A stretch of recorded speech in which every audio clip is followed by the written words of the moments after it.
반갑습니다. 최욱재입니다. 여러분 시험 보시느라 너무 애쓰셨어요? 지금부터 2022년 국가직 9급 행정학 총평 및 해설을 들어가도록 할게요. 먼저 간단한 총평입니다. 이번에 행정학 시험은 매우 쉬웠어요. 여러분들도 그렇게 생각하실 것 같고요. 그래도 자만하시면 안 되는 게 지방직 시험은 어려워질 가능성이 있습니다. 이것은 일반적인 수험가의 패턴이라고 보시면 될 것 같아요. 그래서 마지막까지 자만하지 마시고 동형 모의고사를 통해서 끝까지 최종 점검을 잘 하시기를 바랄게요. 이번에 국가직 대비 동형 모의고사 클래스를 제가 운영을 했었는데 이번에 국가직에 출제된 20문제 중에서 11문제가 적중했습니다. 그러니까 여러분 이거는 확인이 가능한 부분인 거죠. 시험을 잘 보셨을 거라고 믿습니다. 그리고 저도 지방직 시험까지 겸손하게 최선을 다하도록 노력하겠습니다. 자, 전체적인 시험의 개관인데요. 늘 그렇듯이 전범위에서 고르게 출제가 됐습니다. 다만 이제 행정 환류는 출제가 되진 않았고요. 어려운 문제가 20번 하고 7번 문제가 있었어요. 뭐 사실은 엄청 어렵다 그 정도 수준은 아니었고 약간 까다로운 수준이었는데 차분하게 접근하셨으면 풀 수 있는 문제였다. 저는 그렇게 생각을 해요. 20번 문제 같은 경우에는 정보기술 아키텍처에 대한 문제였고 7번 문제 같은 경우에는 나카무라와 스몰우드의 정책 집행과 유형이었어요. 근데 그동안 우리가 이 부분에 대해서 문제를 풀어봤기 때문에 무난하게 맞추지 않았을까 그렇게 생각을 해요. 그래도 제가 우수 점수의 기준을 말씀드리자면 90점 이상이면 우수 점수가 되겠다. 그리고 두 번째, 특별지방자치단체에 대한 문제가 나왔습니다. 사실은 그 지방자치법이 22년에 전부 개정되고 이제 시행이 된 거잖아요. 그 과정에서 어려운 문제가 나올 수 있었음에도 불구하고 지방자치론 문제는 수월하게 나왔어요. 특별지자체 문제가 있었고 지방교부세 문제가 있었는데 기존의 기출 데이터 가지고 충분히 풀 수 있는 문제였다. 그래서 어려운 문제는 아니었다. 자, 그러면은 해설 강의를 들어가도록 할게요. 문제 1번에서 직업공무원제 특징으로 옳지 않은 것은, 그러니까 쉽게 말하면은 어리고 잠재성 있는 친구들을 뽑아가지고 평생 직업으로서 공무원으로 임명하는 인사행정 제도가 직업공무원제 아니겠어요? 근데 1번 선지에서 보시면 직무급 중심의 보수체계다. 너무 쉬웠어요, 여러분. 그렇죠? 직무급이 아니죠. 연공급이에요.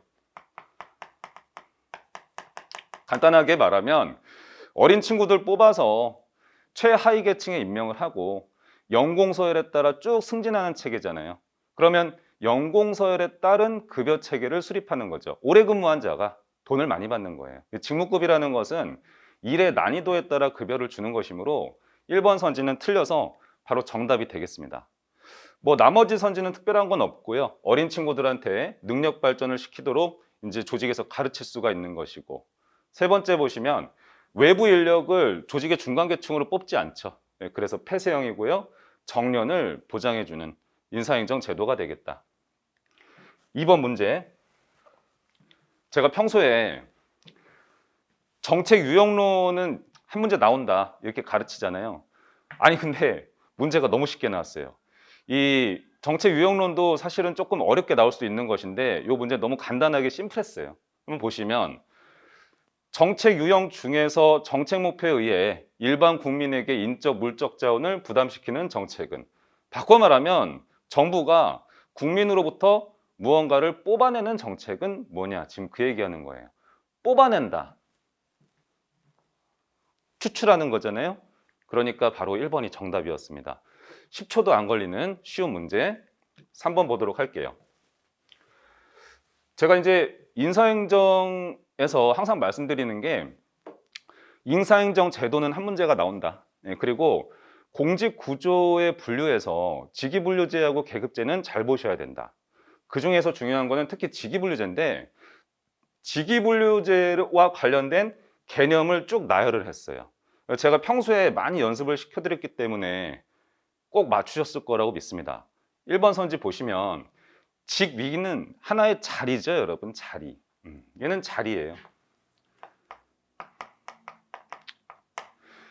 뭐 땡땡 과장, 뭐 작전 과장, 뭐 이런 표현 쓰지 않습니까? 하나의 자리를 의미하는 것인데 이런 자리에는 일이 부여가 되어 있죠. 즉 직무가 부여되어 있고 책임이 부여되어 있는 것이다. 뭐 그래서 1번 선지는 문제가 없어요. 2번 선지 볼게요. 자, 이거 문제 푸실 때 이렇게 해야 되죠. 일의 종류가 유사하고 직급이라는 것은 곤란도 책임도, 이거 난이도라고 보시면 돼요. 이게 서로 다른 군을 의미한다. 이렇게 했어요. 그게 아니죠. 직급이라는 것은 일의 종류가 유사하고 난이도도 유사한 애들끼리 묶은 거잖아요. 그러니까 2번 선지가 틀렸죠. 직급이 아니라 이거 뭐라고 해야 됩니까? 직렬 이렇게 표현해야 되는 거죠. 3번에 직류 이렇게 나왔어요. 직렬을 쪼개둔 거예요. 그래서 직류라는 표현이 나오면 동일한 직렬 내라는 표현이 시험에서 나오게 되는 것이고 4번 선지에서 직무등급이라는 것은 이제 난이도를 얘기하는 것인데 지금 보시면 직무의 곤란도 책임도가 유사해서 동일 보수를 줄 수 있는 직위의 군을 의미한다. 그러니까 쉽게 말하면 일의 종류는 다르지만 난이도는 유사해서 난이도에 따라 묶어놓은 것이죠. 그러면 등급이라고 하는 것이다. 무난한 문제였다. 4번. 이거 윌슨 얘기인데 여러분 이거 제가 이제 윌슨과 관련한 문제를 동형모의고사에서 똑같이 냈었죠. 그래서 이거를 꼭 맞추셨어야 돼요. 근데 너무 쉽게 나와서 꼭 맞추셨을 거라 생각하는데 한번 보도록 할게요. 윌슨의 규제정치 모형 중에서 다음 설명에 해당하는 것은 정부의 규제로 발생하게 될 비용 내지는 손해는 상대적으로 작고 이질적인, 여기가 핵심이네요. 불특정 다수에게 분산된다. 그 얘기죠. 그러니까 비용은 분산된다. 하지만 정책으로 인한 편익이 크고 동질적인 소수에게 집중이 된다. 이렇게 되는 거잖아요. 그럼 요점이 이렇게 되는 거죠. 비용은 분산되고 편익은 집중이 된다. 그러면 바로 고객 정치를 얘기하는 거죠. 특수한 고객층이 형성이 되는 것인데 2번이 정답이 되겠다. 그래서 사실은 윌슨 문제는 조금 더 어려운 유형을 낼 수 있음에도 불구하고 이번에 출제자는 그냥 단순한 그 4개의 카테고리를 내가 알고 있는지 그 정도만 심플하게 물었던 문제 유형이 되겠어요. 틀리면 안 됩니다. 5번 문제. 동기유발 과정을 설명하는 과정이론에 해당하는 것을 모두 고르세요 이랬어요. 과정이론이라는 것은 인간의 동기부여 과정을 구조화한 이론들을 얘기하는 거죠. 자, 그러면 과정이론의 가장 대표적인 대장, 이거는 부름의 기대이론이었죠. 그래서 보시면 얘는 올바른 거예요. 자, 그러면 3번 선지하고 4번 선지는 지금 바로 제껴지는 거예요. 니은번 볼게요. 애덤스의 공정성 이론. 이것도 맞죠? 그래서 1, 2번 여기서 좀 더 보도록 하겠습니다. 디귿번하고 리을번을 비교해 보면 되는데 로크의 목표 설정 이론이 설령 만약에 내가 낯설었다. 그런 경우에 리을을 먼저 보는 거예요. 엘더퍼의 ER지론이에요. 대표적인 내용 이론이죠. 그럼 리을이 틀리는 거잖아요. 그래서 1번이 정답이다. 이렇게 가셨어도 상관이 없는 거죠. 그래서 이렇게 기역, 니은, 디귿이 동기부여 과정이론을 의미한다. 맥그리거의 X이론, Y이론도 내용 이론에 해당이 되죠. 사실 그 동기부여 이론도 출제자가 조금 더 어렵게 물을 수도 있는 거예요. 그래서 우리가 어려운 문제까지 사실은 모두 다 풀어봤음에도 불구하고 이번 문제는 전체적인 카테고리를 내가 이해하고 있는지 아주 쉽게 물었습니다. 반드시 맞추셨어야 돼요. 6번. 특별지자체에 대한 설명으로 옳지 않은 거. 특별지자체라는 것은 말 그대로 보세요, 여러분. 특별한 목적을 수행하기 위해서 지방자치단체들끼리 합쳐진 거예요. 그래서 새로운 지자체를 형성한 거예요. 그러면 어찌됐건 특별지자체도 지자체가 되는 거예요. 지자체는 법인이잖아요, 여러분. 그러니까 예를 들어서 2번 선지 보시면 법인격을 갖는다. 문제가 없어요. 1번 선지는 이런 내용이죠. 특별지자체는 특정한 목적을 수행하기 위해서 지자체들끼리 합쳐진다는 것을 설명하고 있어요. 근데 거기에서 말하는 특별한 목적이라는 것은 일반적으로 광역적인 사물을 얘기합니다. 하나의 지자체의 힘만으로는 해결하기가 힘든 그러한 일을 수행하기 위해서 합쳐진 것이 특별한 지자체다. 자, 그러면 3번 선지 볼게요. 특별지자체의 의회는 규약으로 정하는 바에 따라서 구성지자체의 의회 의원으로 구성이 된다. 맞습니다. 왜냐하면 이 특별지자체만의 또 다른 의원을 뽑을 수는 없는 거잖아요. 그래서 구성된 지자체의 의원으로 구성이 된다. 그러면 4번 선지도 3번 선지하고 똑같은 맥락으로 보셔야 돼요. 볼게요. 구성지자체의 장은 지방자치법상 겸임제한 규정에 의해서 특별지자체의 장을 겸할 수가 없다. 여러분, 겸할 수가 있는 거죠. 그래야지 특별한 지자체가 운영이 될 수가 있는 거예요. 그러니까 바꿔 말하면 3번하고 4번 선지는 같은 맥락에 있는 얘기가 되겠습니다. 그래서 4번이 정답이 된다. 어렵지 않았어요. 수월한 문제였습니다. 7번. 나카무라 스모르드 정책 집행가 유형인데 약간 까다롭게 낸 면은 있지만 여러분이 차분하게 접근했으면 풀 수 있었다고 생각을 해요. 선생님이 동형 모의고사에서 나카무라와 스모르드 집행가 유형을 냈었죠, 여러분. 그걸 통해서 보셨던 분이라면 맞출 수 있을 거라 믿습니다. 자, 일단 1번 선지 볼게요. 고전적 기술자형이에요. 고전적 기술자형은 집행가의 권한이 거의 없죠. 기술적인 권한만 보유하고 있는 상태가 돼요. 그래서 보시면 포인트 잡아볼게요. 결정자가 구체적인 목표까지 다 정하는 거예요. 그러면 집행자는 공무원이죠. 그 목표를 지지하고 받아들이고 목표 달성을 위한 여기 이렇게 써놨네요. 기술적인 수단을 선택할 수 있는 역할을 담당한다고 본다. 그래서 문제가 없어요. 그래서 말 그대로 고전적 기술자형이에요. 2번 선지 재량적 실험형이에요.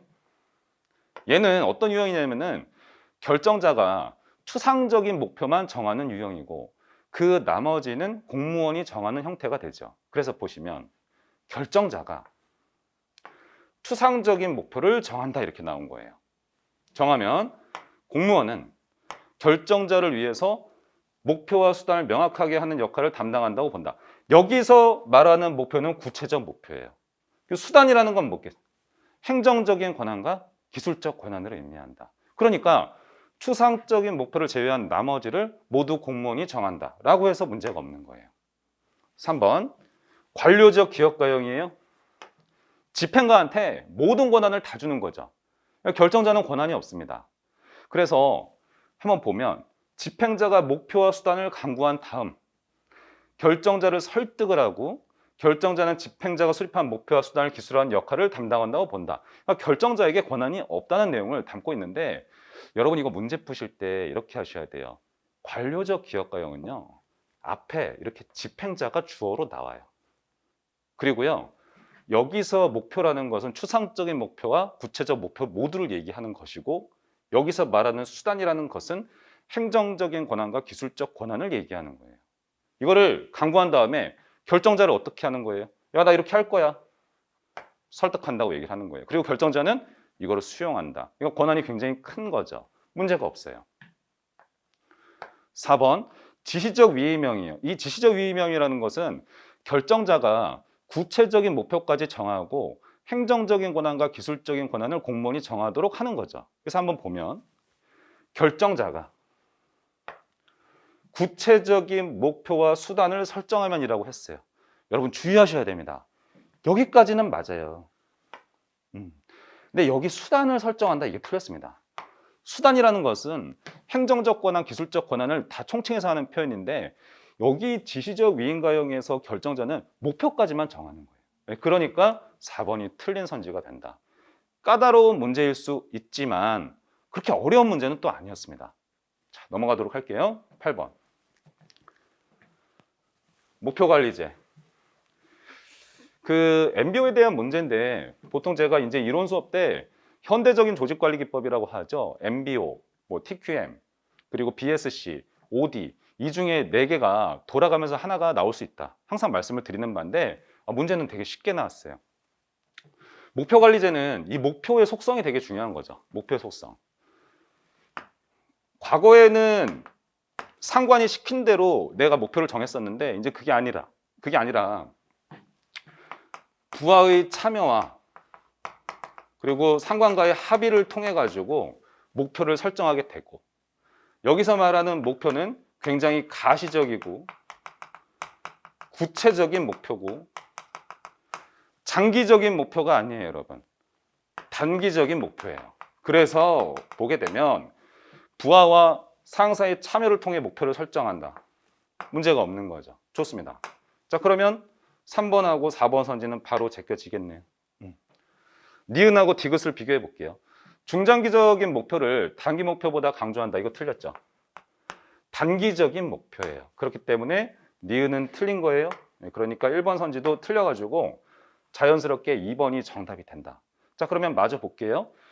조직 내외 상황이 안정적이고 예측 가능한 조직에서 성공 확률이 높다라고 했어요. 그러니까 쉽게 말하면 불확실성이라고 하잖아요. 이게 낮은 상황에서 적용하기가 좋은 조직관리 기법이다 그러는 거예요. 왜 그러냐면 저기서 말하는 목표라는 건 굉장히 구체적인 목표예요.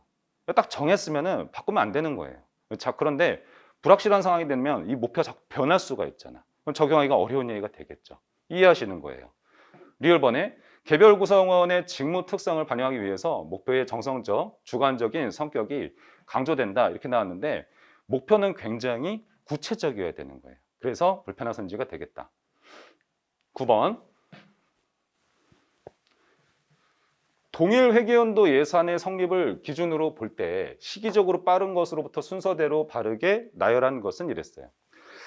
여러분, 이 문제에서 포인트는 뭐냐면 예산의 성립을 기준으로, 성립이라는 표현이 중요한 거지. 되게 쉽게 나왔죠. 여기서 말하는 성립이라는 것은 의회의 의결 여부를 기준으로 한다 그 얘기인 거예요. 그럼 우리가 성립을 받았다, 성립이 됐다, 그럼 의결이 되어야 하는 거잖아요. 의결이 되었을 때 성립한 예산을 뭐라고 한다? 본예산이라고 하죠.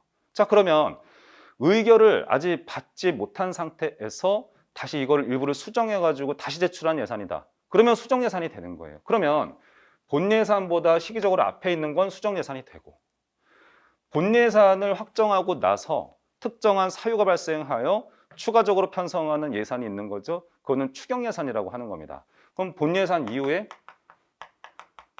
추경 예산이 오는 것이고 본 예산 전에 수정 예산이 오는 거죠. 그러니까 정답이 바로 3번이었어요.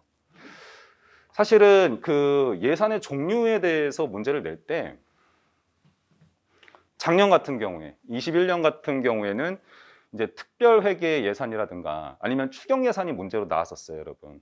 근데 이번에는 그냥 예산의 종류를 시기의 순서에 따라서 한번 나열해봐라 그렇게 나오고 전체적인 이해를 묻고 있는 아주 수월한 문제가 나왔습니다. 좀 구체적인 내용을 묻는 게 아니에요. 10번. 보통 이제 여러분이 행정학 시험지 펼치면 행정이론 문제가 무조건 나오거든요. 그럼 여기서 이번에 나온 행정이론 문제는 그래도 조금 고급스러운 면은 있었어요. 어렵지는 않았지만 가에서 라 행정이론이 등장한 시기를 순서대로 바르게 나열한 것은 이렇게 되어 있다. 자, 그러면 여기 이제 여러 가지 지문들이 있는데 여러분들이 이 지문을 설령 다 알지 못해도 문제를 푸실 수가 있어요. 이 보기의 순서로 구성이 되어 있잖아요. 그럼 뭐 예를 들어 한번 볼게요. 지금 라 한번 보시죠. 라. 여기서 보시면 왈도라고 나왔어요. 왈도를 중심으로 가치와 형평성을 중시하면서 사회 문제 해결에 대한 현실 적합성을 갖는 새로운 행정학의 정립을 시도하였다. 이게 뭐예요, 여러분? 신행정학이네. 신행정학은 이제 미노부르 회의에서 성립이 됐는데 연도를 보면 1968년이에요. 이렇게 한번 잡아봤어요.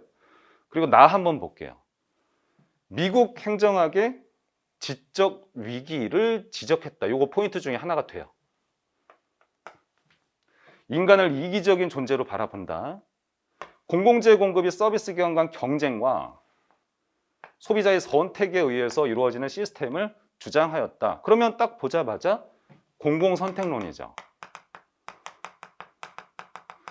자, 그런데 이 공공선택론을 행정학에 도입한 거는 오스트롬이 됩니다. 그러면 그 오스트롬이 요 얘기를 했었거든요. 그 연도 자체가 1973년이에요. 그렇잖아요. 그러면 여기 라 다음에는 뭐가 와야 돼요? 나가 와야 되는 거야. 자, 그러면 보기들을 쭉 봤을 때 라 다음에 나가 오는 거는 2번 선지밖에 없는 거죠, 여러분. 바로 옆에 오는 게. 그래서 바로 2번 정답인데 이렇게 가셨어도 상관은 없다. 나머지 선지도 한번 볼게요. 가번 같은 경우에는 정부와 공공분에 참여하는 다양한 참여자들의 네트워크죠. 중시하고 정부는 전체 네트워크를 관리하는 조정자의 입장이다. 거버넌스네요. 거버넌스. 그 다음에 다 같은 경우 한번 볼게요. 정치는 국가 의지를 표명하고 정책을 구현하는 것이며 우리가 자주 봤던 선지죠. 행정은 이를 실천하는 관리 활동으로서 정치와 행정의 차이를 분명히 하였다. 정치 행정 이원론의 관점을 얘기하고 있는 거죠. 관리주의 관점이니까 이거는 가장 먼저 와야 되는 거예요. 그리고 가장 나중에 오는 게 거버넌스가 되겠다. 이렇게 푸셨어도 문제가 없겠다. 좋은 문제예요. 제가 봤을 때는. 11번은 너무 쉬웠어요, 여러분. 좀 바로 나오는 예산 집행의 신축성을 유지하기 위한 제도로 옳지 않은 거 이랬는데 우리가 그 예산의 집행 과정에서 행정부를 통제하기 위한 장치도 있고 신축성을 부여하기 위한 장치도 있다. 이렇게 공부를 들어가잖아요. 근데 통제확보 장치 중에서 제가 시험에 잘 나오는 게 배정과 재배정이라고 늘 말씀을 드렸어요. 자, 그러면 여기 선지 중에서 지금 재배정이라고 나왔잖아요. 얘는 배정과 더불어 가지고 통제확보 장치에 해당이 됩니다. 그러니까 쉽게 말하면 행정부한테 야, 너희들 이렇게 돈 써야 돼라고 지시를 해주는 거예요. 그럼 그대로 써야 되는 거예요. 그러니까 얘는 통제확보 장치에 해당이 돼서 3번이 틀린 선지가 된다. 너무 쉬웠으니까 빨리 넘어갈게요. 12번 정부 간 변천에 대한 설명으로 옳지 않은 거. 19세기 근대 자유주의 국가라고 했는데 이거 이제 입헌국가 얘기예요. 그러니까 자유를 보장해 주는 거잖아요. 쓸데없는 간섭을 행정부가 하면 안 된다. 그럼 야경 국가를 지향하였다. 작은 정부죠. 좋아요. 2번 선지. 대공황 이후에 케인즈주의, 루즈벨트 대통령의 뉴딜 정책은 큰 정부관을 강조하였다. 그러니까 지금 여기 행정국가 시기를 얘기하는 거죠. 그러니까 큰 정부가 맞아서 올바른 선지가 되고. 3번에 영국의 대처리즘, 대처, 레이거노믹스 보자마자 뭐예요? NPM 얘기죠. NPM은 작고 능률적인 정부를 지향하니까 작은 정부를 지향하였다. 문제 없어요. 4번 선지 볼게요. 하이에크는 노예로의 길을 썼잖아요. 그러니까 정부가 국민한테 쓸데없는 간섭을 많이 하게 되면 그냥 생각 없는 노예로 전락하게 된다. 이렇게 주장한 사람이 하이에크가 됩니다. 그렇기 때문에 큰 정부를 강조한다가 틀린 게 되는 거죠. 작은 정부가 된다. 신자유주의의 아버지예요. 그래서 4번 정답. 13번 공무원 신분 변경과 소멸에 대한 설명으로 옳지 않은 거. 1번 선지부터 볼게요. 직권 면직이다. 특정한 사유가 발생을 했을 때 임용권자의 권한으로 해고하는, 공무원을 해고할 수 있는 제도를 직권 면직이라고 해요. 자, 그런데 법률상 징계의 종류로 규정되어 있지 않다라고 해야죠. 징계의 종류가 아닌 거죠. 그러니까 올바른 선지예요. 우리가 인사행정 공부할 때 징계의 종류는 견감, 정강, 해파 이렇게 공부를 했었죠. 2번 선지 볼게요. 정직이에요. 정직은 견감, 정강, 해파에 들어가죠. 그러니까 징계 처분의 일종이에요. 자, 그런데 정직기관 중에는 보수의 2분의 1을 감하도록 되어 있다. 아유, 너무 쉽게 했네요. 전액이죠, 여러분. 중징계에 나오는 건 다 전액이에요, 여러분. 그래서 2번이 바로 정답이었어요. 사실 이 내용을 조금 더 까다롭게 출제자가 낼 수도 있었거든요. 그런데 그렇게 하지 않고 스탠다드하게 기존에서 묻는 영역을 정확하게 냈다. 그래서 아주 쉬운 문제였어요. 3번 선지. 임용권자는 사정에 따라서 공무원 본인의 의사에도 불구하고 휴직을 명해야 된다. 이거는 뭐냐면 출산 같은 거, 예를 들어서. 그 다음에 어린 자녀 양육 같은 거. 이런 경우에 3번 선지가 성립할 수가 있어요. 외우지 않아도 돼요. 참고 수준이고. 4번 선지. 임용권자는 직무수행 능력 부족을 이유로 직위해제를 받은 공무원이 이 기간에 능력 향상을 기대하기 어렵다고 인정된 때에는 맞습니다. 직권면직 사유가 돼요. 그래서 직권면직 통해서 공무원의 신분을 박탈할 수가 있다. 우리가 많이 풀어봤었던 그 선지에서 정답이 됐기 때문에 푸셨을 거라고 믿습니다, 선생님이. 14번. 여러분 이 문제 봤을 때 솔직히 좀 소름 끼쳤죠? 왜요? 모의고사 클래스에서 똑같은 문제 선생님이 냈잖아요. 똑같이 나왔습니다. 정답까지 똑같아. 정답까지. 아니 선생님 어떻게 하신 거예요? 얻어 걸렸죠 뭐. 예, 운도 좀 따른 거죠 저도. 그렇죠 여러분? 근데 저도 여러분들한테 뭐 모의고사 시험 볼 때 마지막 1분, 마지막 2분까지 항상 집중하라는 얘기 많이 하잖아요. 저도 마찬가지예요 여러분. 여러분들이 국가직 시험장에 들어가기 전까지 집중해서 항상 연구를 게을리하지 않습니다. 그러니까 그런 노력이 이런 것들이 똑같이 문제가 나오게 되는 것 같아요. 립스키 일선관료제론에서 일선관료들이 처하는 업무 환경 특징으로 옳지 않은 것은 일단은 립스키가 상향식 관점이라는 것을 알고 계셔야 되고요.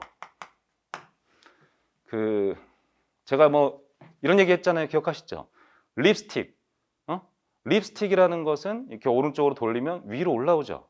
상향식이에요. 립스키라는 사람은. 그래서 립스키의 일선관료제론에서 일선관료들이 처하는 업무 환경. 그 상향식에서 이 공무원의 업무 환경은 특징이 뭐냐면 불확실성이 굉장히 큰 거예요. 쉽게 말하면. 그러니까 공무원한테 재량권을 줄 수밖에 없다. 그게 요점이잖아요. 자, 그런데 1번 선지로부터 3번 선지까지는 불확실성과 관련된 선지가 맞습니다. 자, 그런데 4번 선지에서 대상 집단을 단순화하고 정형화시킨다. 이건 뭐예요?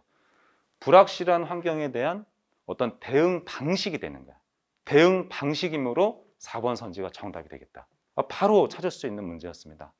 이거는 진짜 정답까지 똑같았어요, 여러분. 15번. 여러분 이 15번 문제 같은 경우에도 그 모의고사 문제에서 제가 회사 모형을 조금 구체적으로 묻는 문제를 냈었잖아요. 회사 모형 그대로 나왔죠. 보도록 할게요. 의사결정 모형에 대한 설명으로 옳지 않은 거예요. 최종 모형은 체크해 볼게요. 결정자의 합리적인 분석 능력뿐만이 아니라 직관, 판단, 통찰 등과 같은 초합리성을 아울러서 고려한다. 직관이죠. 이런 것들을 모두 합쳤을 때 최적의 의사결정이 가능하다. 이렇게 보는 것이고 2번 쓰레기통 모형이에요.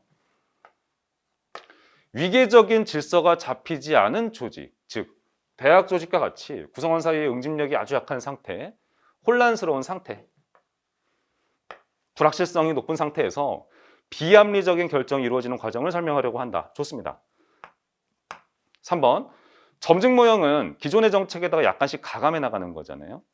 실제 정책 결정이 점증적인 방식으로 이루어질 뿐만 아니라 정책을 점증적으로 결정하는 것이 바람직하다는 입장을 견지한다. 좋습니다.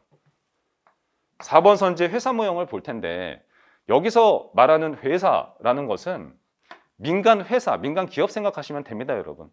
민간 기업도 연구자가 들여다보니까 어떻다는 거예요. 완벽한 존재가 아니라는 거예요. 불확실성을 안고 회사를 운영하는 게 조직이다. 지금 그 얘기하는 거잖아요.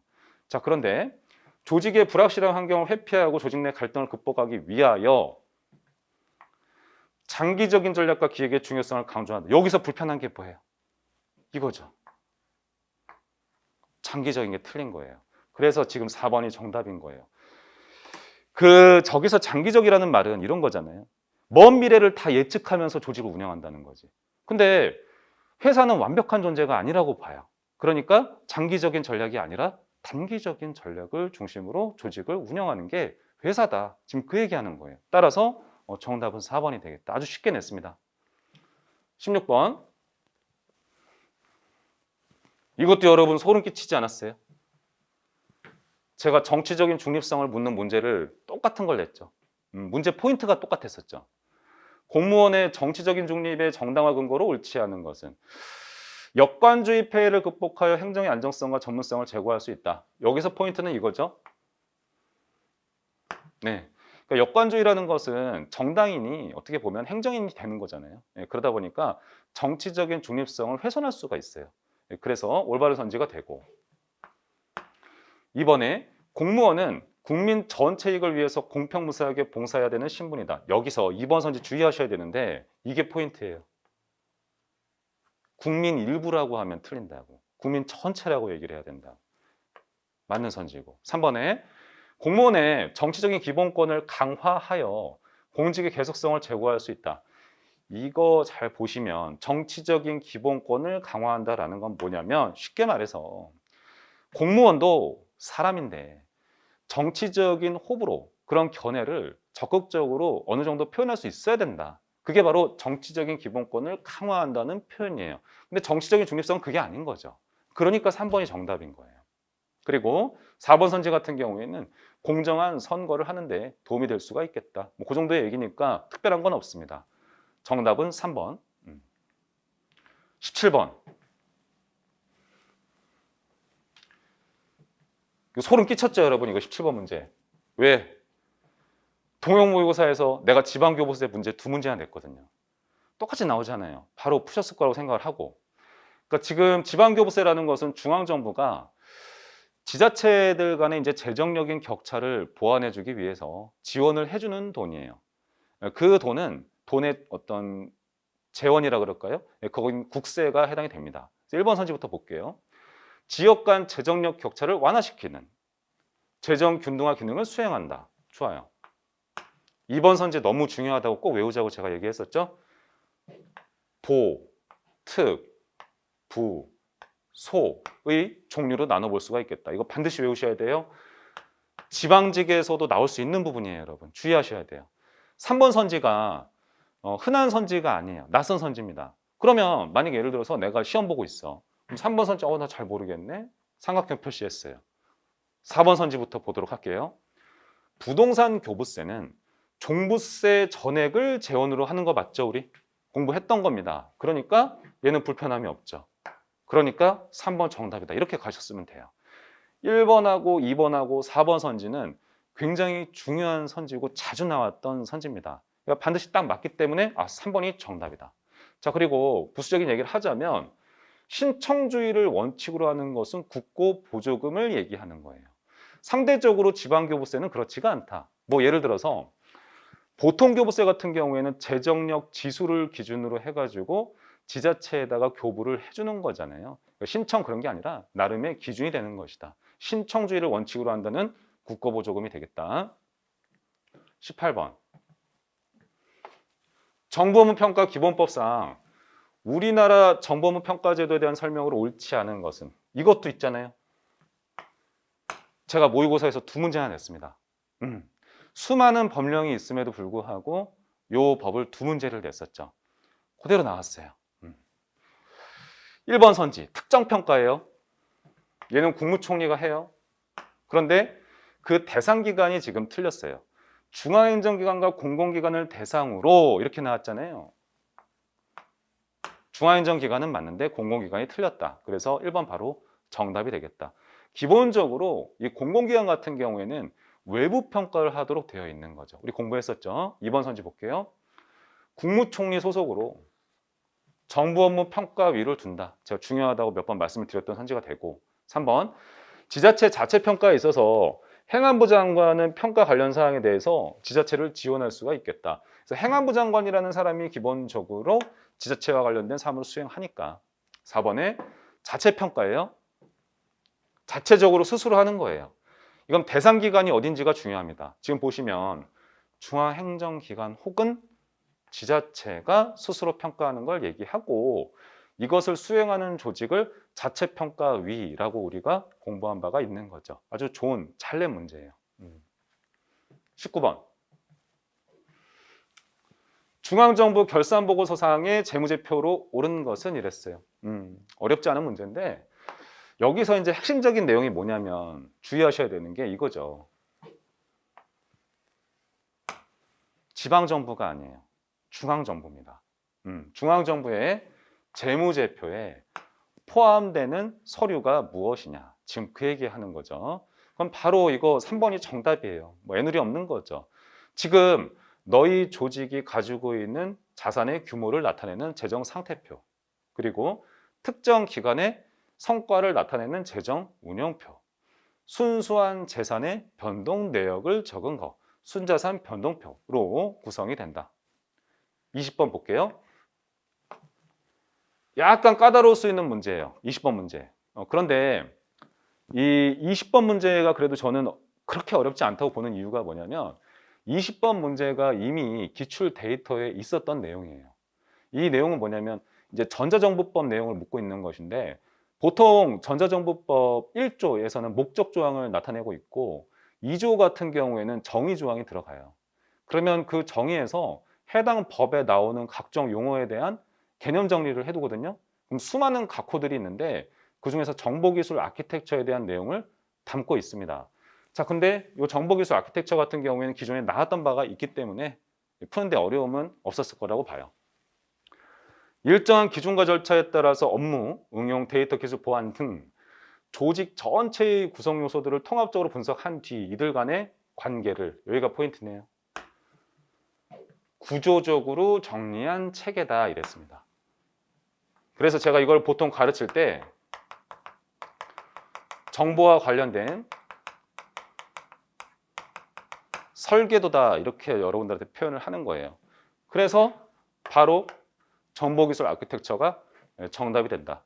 우리 이거보다 조금 더 직구준 문제까지도 풀어봤었는데 이 문제 같은 경우에는 수월하게 그냥 기존에 있던 기출 데이터에서 뽑아온 문제가 되겠습니다.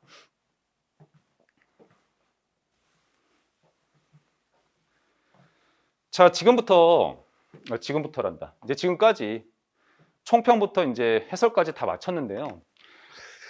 이제 시험 마치고 나서 수험생들의 여러 가지 견해라 그럴까요? 문자도 받아봤고 이메일도 받아봤고 이제 결론을 한번 보자면 이렇게 돼요.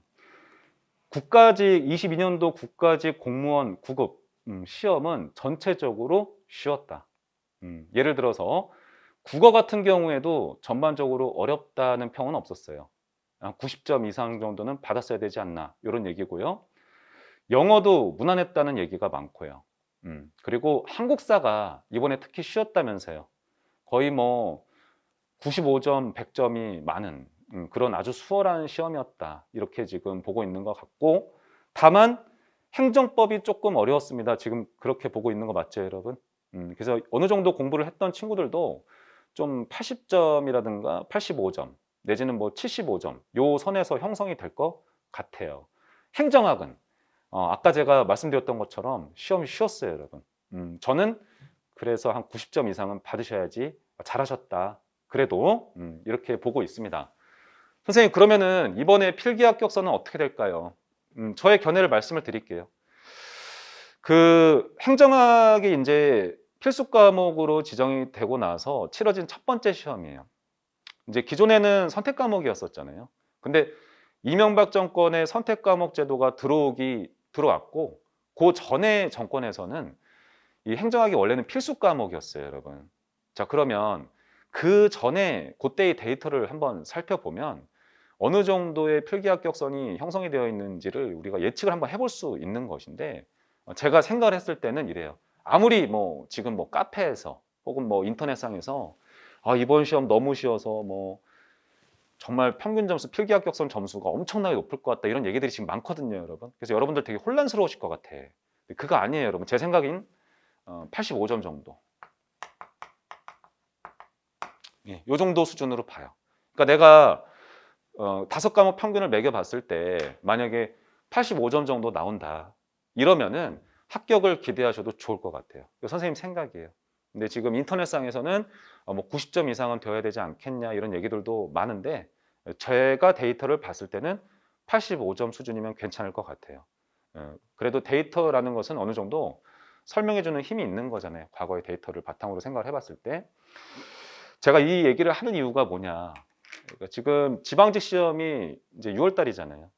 그때까지 이제 여러분이 마음이 흔들리면 안 돼요.